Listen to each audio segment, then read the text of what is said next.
ప్రతిరోజు కూడా మనం సుఖాన్ని పొందుతూనే ఉన్నాం. దానిని ఐహిక సుఖం అంటారు. అంటే తల్లి తండ్రి బిడ్డల వలన పొందే సుఖము, ఆనందం, బంధువులతో వచ్చినటువంటి ఆనందం, పంటలతో వచ్చినటువంటి ఆనందం, బంగారం కొనడం ద్వారా వచ్చినటువంటి ఆనందం, వజ్ర వైడూర్యాల ద్వారా వచ్చినటువంటి ఆనందం, ఇటువంటివన్నీ కూడా భవబంధాల్లో బంధువులతో వచ్చినటువంటి భూములు, ఆస్తులు, బంగారాలు, ఇటువంటితో వచ్చినటువంటి ఆనందాన్ని ఐహిక సుఖము అంటారు. యజ్ఞాది క్రతువుల ద్వారా స్వర్గలోకంలో పొందే సుఖాన్ని ఆముష్మిక సుఖము అంటారు. యజ్ఞం ఇప్పుడు చేస్తున్నారు, క్రతువులు చేసుకుంటాం, మాలను ధరిస్తాం, తీర్థయాత్రలు చేస్తాం. ఇటువంటి కర్మల ద్వారా మానవుడికి స్వర్గలోకంలో పొందేటటువంటి సుఖాన్ని ఆముష్మిక సుఖము అంటారు. మొదటిది ఐహిక సుఖము, రెండవది ఆముష్మిక సుఖము. ఈ రెండు సుఖాలు మాత్రము అనిత్యాలే, నిత్యమైనవి కావు. మూడవది ఏంటి? కైవల్య సుఖం. ఆత్మాను ఆత్మానుభూతి ఎవరికైతే కలుగుతుందో, ఆత్మ సాక్షాత్కారానికి పొందినటువంటి సుఖం ఏదైతే ఉందో దాన్ని కైవల్య సుఖము అంటారు. 84 లక్షల రకాల జీవుల్లో మానవుడు దివ్యమైన, భవ్యమైన, ఉత్కృష్టమైన, వివేకమైన, విజ్ఞానమైనటువంటి జన్మ మంది. మనకి కావలసిన సుఖం ఏది చెప్పండి?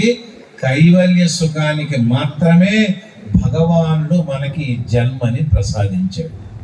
మరి అటువంటి కైవల్య సుఖము మనకు కావాలి అంటే సద్గురు శ్రోత్రియ బ్రహ్మనిష్ఠులైనటువంటి సద్గురుల యొక్క మంత్రోపదేశం పొంది, పరమాత్మ, గురుదేవ, భగవత్ స్వరూప, అసలు నేను ఎవరను, నాకు ఎందుకు ఈ జన్మ వచ్చింది, ఈ జన్మను నేను ఏ విధంగా తరించుకోగలను, అటువంటి తరించే మోక్ష స్థితి నాకు ఎలా వస్తుంది అనే ప్రశ్నలు ముముక్షు గురువుని అడగాలి. అంతేగాని కాషాయంబదారాయణ గురువుల దగ్గరికి వెళ్ళి, అయ్యా మాకు బిడ్డలు పుడతారా, కోర్టులో కేసు ఉంది, మేము గెలుస్తామా, ఈ ఏడాది పంటలు పండుతాయా, అనిత్యమైనటువంటి పదార్థాలు తెలియజేసుకుని దాన్ని దాటి పరమాత్మ స్థితి, ఆత్మ అభివృద్ధిలో, ఆత్మోన్నతి స్థితిలో ఉన్నటువంటి వారు సద్గురువులు. సద్గురువులు అడిగే ప్రశ్నలు ఏమిటి? నేను ఏ విధంగా తరించగలను, నాకు ఈ జన్మ ఎందుకు వచ్చింది, నేను ఎలా తరించగలిగినటువంటి ప్రశ్నలు మాత్రమే వెయ్యాలి. ఎక్కడైనా కాషాయం కనిపిస్తే మీకు జ్యోతిషం వచ్చినా అడుగుతారు. మీరు రైళ్లలో, బస్సుల్లో ప్రయాణం చేస్తే దగ్గరకు వచ్చి, మొన్న నేను ఢిల్లీ నుండి గువాహటికి ఫ్లైట్లో వెళ్తున్నాను. క్రూ ఉంటారు, ఫ్లైట్లో ఈ స్టాఫ్ ఉంటారు, మనకు అన్ని అందించేవాళ్ళు. కాషాయం చూశారు, దగ్గరకు వచ్చారు, ఒకసారి ఛాంబర్లోకి వస్తారా అని అడిగారు. కెప్టెన్ ఉన్నాడు, ఫ్లైట్ నడుస్తుంది. సరే ఎందుకో పిలిచారు కదా అని చెప్పి వెళ్ళాను. వాళ్ళకి చక్కటి మిఠాయి ఇచ్చారు, డ్రింక్ ఇచ్చారు, తాగమని తాగిన తర్వాత, మరి ఈయన ఈ ఫ్లైట్లో ఎయిర్ ఇండియాలో 10 ఏళ్ళ నుండి పనిచేస్తున్నాడండి, వీడికి వివాహం కాలేదు, ఎప్పుడు అవుతుంది అని అడిగారు. దీనికోసమో నాకు మిఠాయి తినిపించే లోనికి పిలిచారన్న. కాబట్టి ఎంతసేపు కూడా మీ కర్మానుసారంగా మీకు ఏవైతే పొందాలో, ఏవేవే పొందుతున్నారో అవి వస్తూనే ఉన్నాయి. ఒకరి ద్వారా, జ్యోతిషం ద్వారా వచ్చేది లేదు. భగవానుడు అనేవాడు ఈశావాస్యం విదగం సర్వం జగత్, సృష్టి అంతా కూడా వ్యాపించినటువంటి పరమాత్మ అందరిలో ఉండేటప్పుడు ఎవరు పిలిచినా పలుకుతాడు, కానీ దానికి వకాలత, దానికోసం ఇంకొకరు తోడు అవసరము లేదు. ఆ జ్ఞానం లేకే మానవులంతా అజ్ఞానంలో ప్రయాణం చేస్తున్నారు. జై శ్రీరామ్. అద్వైత సిద్ధాంతంలో ఏ సిద్ధాంతమైనా పరమాత్మ ఒకటే, ఉన్న సిద్ధాంతం ఒకటేనండి. భగవద్గీత అద్వైతం, వేదము అద్వైతము, అందరూ ఒకటే, పరమాత్మ ఒక్కడే. ఆ ఒక్కడే నీవై ఉన్నావు అన్నటువంటి జ్ఞాన స్థితికి రావడమే మోక్ష స్థితి, ఆత్మ సాక్షాత్కారం. అందుకే శ్రీకృష్ణ పరమాత్మ అన్నారు, ఎవరైతే ఒక 5 గుణాలు కలిగి ఉంటారో వారు సులువుగా నా తత్వాన్ని పొందుతారు, ఆనందంగా ఉంటారు అన్నారు. యోగయుక్తో విశుద్ధాత్మా విజితాత్మా జితేంద్రియః సర్వభూతాత్మ భూతాత్మాం కుర్వన్నపి లిప్యతే. యోగయుక్తో విశుద్ధాత్మ విజితాత్మ జితేంద్రియ సర్వభూతాత్మ భూతాత్మ కుర్వన్నపి నలిప్యతే. యోగయుక్తుడనేవాడు మానవుడు 5 లక్షణాలు కలిగినటువంటి వ్యక్తి ఎవరైతే ఉంటారో వారిని యోగయుక్తుడు అంటారు. ఏమిటి 5 లక్షణాలు? ఇవందరి దగ్గర ఉన్నాయి. అవి ఆచరణలో పెట్టుకుంటే గురువే కాదు, పరమాత్మ కూడా మీ ఎంట మీ వెంట మీ ఇంట తిరుగుతూ ఉంటాడు. మొట్టమొదటి లక్షణం ఏమిటి? యోగయుక్తుని యొక్క ప్రథమ లక్షణము నిష్కామ కర్మ. రెండవది నిర్మల హృదయము. మూడవది మనోజయము. నాలుగవది ఇంద్రియ జయము. ఐదవది సర్వ ఏకాత్మ భావన. సర్వాత్మ అంటే ప్రతి జీవిలో కూడా ప్రతి ప్రాణి కూడా నావలే ఉన్నటువంటి ఆ ఆలోచన విధానం అన్నమాట. మొట్టమొదటిది నిష్కామ కర్మ. ప్రతిరోజు కూడా మనం కర్మ చేస్తున్నాం. కర్మ అంటే పని అండి, కర్తవ్యం. కంటి రెప్ప వేసి తీయటము కూడా కర్మే, వంట చేయటము కూడా కర్మే. ఇవన్నీ ఎలా చేస్తున్నాము అని ఒక్కసారి మీరు అందరూ ఆలోచిస్తే, భగవానుడు చైతన్య రూపములో హృదయములో అంగుష్ట మాత్రం ఉండబట్టి ఈ శరీరం పనిచేస్తుంది. కాస్త శరీరములో ఉన్న చైతన్యం పక్కకి వస్తే శివంగా ఉన్నది శవంగా తయారవుతుంది. అవే కళ్ళు, అవే ముక్కు, అవే చెవి పనిచేస్తాయా? పరమాత్మ చైతన్యము ద్వారా కళ్ళు చూడబడుతున్నాయి. పరమాత్మ చైతన్యము ద్వారా ముక్కు వాసన చూడబడుతుంది. పరమాత్మ చైతన్యము ద్వారా మాట్లాడగలుగుతున్నాం. పరమాత్మ చైతన్యము ద్వారా చర్మము స్పర్శ కలిగి ఉంది. కాబట్టి ఆ చైతన్యం ఉన్నప్పుడే ఆ చైతన్యము ద్వారా తెలుసుకుంటూ నిష్కామ కర్మ చేయాలంటే, భగవంతుడు మనకి శక్తినిచ్చాడు. తినేటటువంటి ఆహారాన్ని, వేళ మంచి ఆహారాన్ని తింటున్నామండి. మరి నువ్వు తినేది ఏంట్రా బాబు? నువ్వు తిన్న ఆహారాన్ని 3 గంటల సమయంలో పరమాత్మ జఠరాగ్ని రూపంలో జీర్ణం చేయబట్టి ఆ జీర్ణంతో వచ్చినటువంటి శక్తి నీ శరీర అవయవాలకి పంపించబట్టి మాట్లాడుతున్నాం, కూర్చుంటున్నాం, వ్యవసాయం చేస్తున్నాం, ఉద్యోగం చేస్తున్నాం. అది జరగకపోతే పాయిజన్ చేస్తాం. అప్పుడప్పటికి కూడా రకరకాల తిని ఫుడ్ పాయిజన్ అయిందంటారు.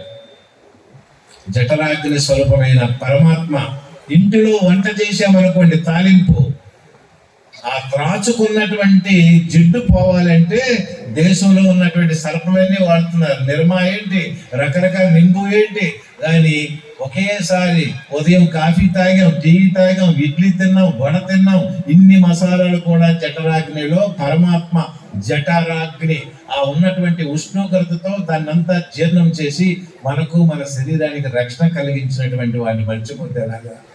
ఆయన చేస్తున్నాడు కాబట్టి, ఆయన ఉన్నాడు కాబట్టి నిష్కామ కర్మ. ఏమిటి నిష్కామ కర్మ? ఏ పని చేసినా నేను నిమిత్త మాత్రుడు మాత్రమే, పరమాత్మే చేయిస్తున్నాడు తప్ప నా ప్రమేయము లేదు అని మనసులో భావనతో పాటు ఆచరణలో ఉండడమే నిష్కామ కర్మ. కర్తృత్వ భోక్తృత్వాలు లేవు. ఇది నేను చేశాను, మా వాళ్ళు కట్టించారండి, ఎలాగుందండి ఈ భోజనం, ఎలాగుందండి, ఇది ఎలా తింటున్నామండి, ఇది రుచిగా ఉందేంటండి, ఎలా ఉన్నాయండి, ఇవన్నీ కూడా కర్తృత్వ భోక్తృత్వాలు అంటారు. ఏ రకమైనటువంటి ఫలాన్ని ఆశించకూడదు. వర్షం పడితే నాట్లు వేయండి, పొలము దున్నండి, విడిచిపెట్టండి, పంట పండాలా లేదా అని పరమాత్మ చూసుకుంటాడు. అది నిష్కామ కర్మ. మీకు ఉదాహరణ చెప్తాను చూడండి. ఒక నగరంలో ఒక రాజుగారు ఉన్నారండి. పురాణ కాలంలో ఒక రాజుగారు, ఒక రాజ్యంలో ఒక రాజుగారు ఉన్నారు. ఆ రాజుగారు కూడా చాలా ధార్మికమైనటువంటి వ్యక్తి. రాణి రాజు చక్కగా ఉన్నారు, ప్రజలకి కన్నబిడ్డలాగా చూస్తున్నారండి. అంతఃపురంలో ప్రతిరోజు కూడా ఎంతో మంది కార్మికులు వచ్చి భవనం తొట్టము, ఓడవటము, కడగటము, రకరకాల పనులు చేసుకుంటూ వెళ్తున్నారు. సాయంకాల సమయానికి వారి కూలి తీసుకొని వెళ్ళిపోతున్నారండి. ఒక అందమైన చక్కటి ఒక యువతి ప్రతిరోజు రాజుగారి భవనంలో పనిచేసుకుంటూ రాజుగారికి రాణి గారికి ఒక నమస్కారం పెట్టి వెళ్ళిపోతున్నారు. ఎప్పుడు కూలి తీసుకోవట్లేదు.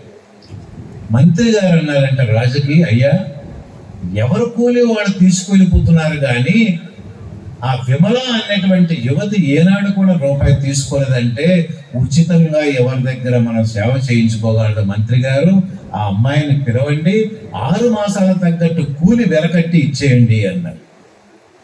అమ్మాయిని పిలిచారు. అమ్మాయి, మరి రాజుగారు మీకు ఈ 6 మాసాలకు తగ్గట్టు కూలి ఒకేసారి ఇవ్వమన్నారు, తీసుకోండి అంటే ఆ అమ్మాయి అందంట, భగవానుడు నాకు తినడానికి తిండి ఇచ్చాడు, కట్టుకోవడానికి బట్ట ఇచ్చాడు, ఉండడానికి ఇల్లు ఇచ్చాడు, ఈ 3 ఉండగా రాజుగారు కూలి నాకెందుకు? రాజు అంటే ప్రభువు, ప్రభువు అంటే పరమాత్మ, పరమాత్మకి సేవ చేస్తున్న భావంతో నేను చేస్తున్నాను కానీ కూలికి చేయట్లేదయ్యా అన్నాడు. ఈ మాట విన్న మంత్రి గారు రాజుగారికి చెప్పారంట, నిష్కామ కర్మ చూడండి అయ్యా, ఆ అమ్మాయి తినడానికి తిండి ఉంది, కట్టుకోవడానికి బట్ట ఉంది, ఉండడానికి ఇల్లు ఉంది, నాకు కూలి అవసరం లేదంటే, సరేనైనా మనం ఉచితంగా ఎలా చేసుకుంటాం, ఈ వెనక తగ్గట్టు ఏదైనా వస్తువు కనిచ్చేవయ్యా. రాజుగారు చెప్పినట్టు వినాలి కదా. మళ్ళీ వెళ్ళారు మంత్రి గారు అమ్మాయి దగ్గరికి, అమ్మాయి మీకు ఏ వస్తువు కావాలో చెప్పండి, ఆ వస్తువు కొనివ్వమన్నారు రాజుగారు. ముందే వద్దు అంటే ఎంటబడతారేంటయ్యా, నాకు ఏమీ ఇవ్వద్దు, నా సేవ నిర్మలమైంది, నేను ఆత్మసేవ పరమాత్మ సేవ చూస్తున్నాను అన్నారు. సరే మీరు మళ్ళీ అంత పీడిస్తున్నారు కావాలి, నేను ఏది అడిగితే మీ రాజు ఇవ్వగలడా అని అడిగిందండి. వెంటనే మంత్రి గారు వస్తువు వద్దన్నారండి, నేను మళ్ళీ తీసుకోమంటే మీ రాజుగారు ఇస్తాను వద్దంటే ఇస్తాను అంటున్నారు, నేను ఏది అడిగితే అది ఇస్తారా అంటే రాజుగారు అన్నారంట, ఒక బాలిక, ఒక మన రాజ్యంలో ఒక యువతి నన్ను ఛాలెంజ్ చేస్తుంటే దానికి నేను లేదంటానా, తాను ఏమడిగినా ఇస్తాను, పిలిపించండి సభకి అన్నారండి. వెంటనే ఆ యువతి ఆ సభా ప్రాంగణానికి వచ్చి, చూడమ్మాయి మీకు ఏం కావాలి కోరుకున్నారో చెప్పండి ఇస్తానంటే, మీరే నాకు భర్తగా కావాలని అని కోరుకుందండి. ఏమని అడిగింది? మీరే భర్తగా కావాలి. రాజే భర్తగా వస్తే ఇంకా ఇంటితో పనే, వస్తువుతో పనే, ఆ రాజ్యం అంతా తందే. చూసా, రాజు ఆనందించి తన తగ్గట్టు తను వివాహం చేసుకున్నాడు. ఎవరైతే నిరంతరము చేసే కర్మ నిష్కామంగా ఉన్నట్లయితే పరమాత్మ వారికి ఆ రూపంలో ఏమి కావాలో అన్ని సంకల్పిస్తాడు. కానీ మనం ప్రతిదీ ఆలోచించి చేసినట్టయితే మనకి పూజ్యపాదులు ఏర్పేటలో ఉన్నటువంటి శ్రీ వ్యాసాశ్రమ ఉత్తరాధికారులు పరమహంస పరివ్రాజకాచార్యులు శ్రీ శ్రీ శ్రీ అసంగానందగిరి స్వాముల వారిని సాదరంగా వేదికపైకి ఆహ్వానిస్తున్నాం. హరి ఓం తత్సత్. మరి అటువంటి నిష్కామ కర్మ ఎవరైతే చేస్తారో వారికి ఆ పరమాత్మ